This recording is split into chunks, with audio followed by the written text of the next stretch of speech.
વડતાલ સ્વામિનારાયણ મંદિરની સ્થાપનાના 200મા વર્ષની ભવ્ય ઉજવણીમાં રોજ 1.5 થી 2 લાખ જેટલા ભાવિકો ઉત્સાહથી ભાગ લઈ રહ્યા છે।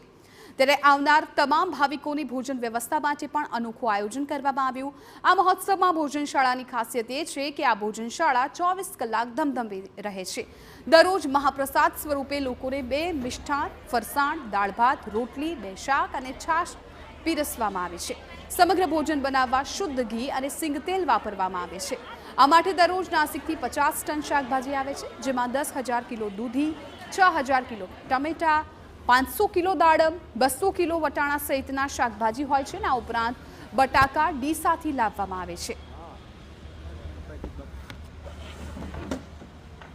રસોડામાંથી સીધા સ્ટોક સામાનના સ્ટોરમાં, ત્યાંથી એ પ્રમાણેનું સીધું સામાન કે ભાઈ કાલે 1.5 લાખનું બનાવવાનું છે, 1.5 લાખનું એક ટાઈમનું સીધું કાઢીને એ લોકોને આપવામાં આવે છે। એ સીધું સાફસૂફ કરી વિભાગ પ્રમાણે વિભાજિત થાય અને એનો થાળ બને, એ ભગવાનને અર્પણ કરવામાં આવે। ભગવાનને થાળ ધરાવી જે બન્યું છે એમાં મેળવી દેવામાં આવે અને એ પ્રસાદ બધાને જમાડવામાં આવે છે। શાકભાજી નાસિકથી આવે છે, પાદરાથી આવે છે। મોટા પ્રમાણમાં રોજ 3, 4, 5 ટન શાકભાજી જોતું હોય તો શાકભાજીના મોટા માર્કેટોમાંથી શાકભાજી લાવીએ છીએ અને ખાસ વિશેષ શાકભાજી નાસિકથી આવે છે।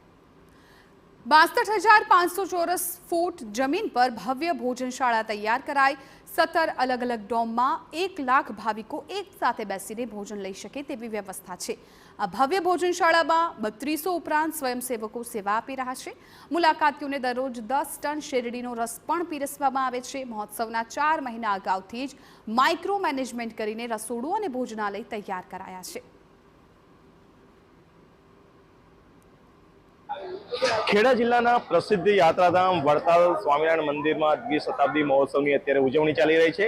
ત્યારે સૌથી મહત્વની બાબત જે ભોજનશાળા છે, જે ભોજન તૈયાર થાય છે તે બાબત મહત્વની છે, કારણ કે દરરોજ 1.25 લાખ કરતાં પણ વધારે જે ભાવિક ભક્તો છે તે આ ભોજન ગ્રહણ કરતા જોવા મળી રહ્યા છે। જે વ્યવસ્થાઓ કરવામાં આવી છે, ભાવિક ભક્તોને કોઈ જ પ્રકારની અગવડ ન પડે, કોઈને પ્રસાદ ન મળે તે પ્રકારની કોઈ જ ખામી ન રહી જાય તેની પૂરતી તકેદારી વડતાલ મંદિર તરફથી રાખવામાં આવી રહી છે।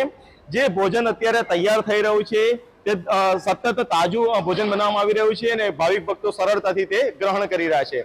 વાત કરવામાં આવે તો હજુ જે 15 તારીખ સુધી આ મહોત્સવની ઉજવણી થનાર છે, તો દરરોજ 1.25 લાખ કરતાં વધારે ભાવિક ભક્તો દર્શનનો લાભ લઈ રહ્યા છે।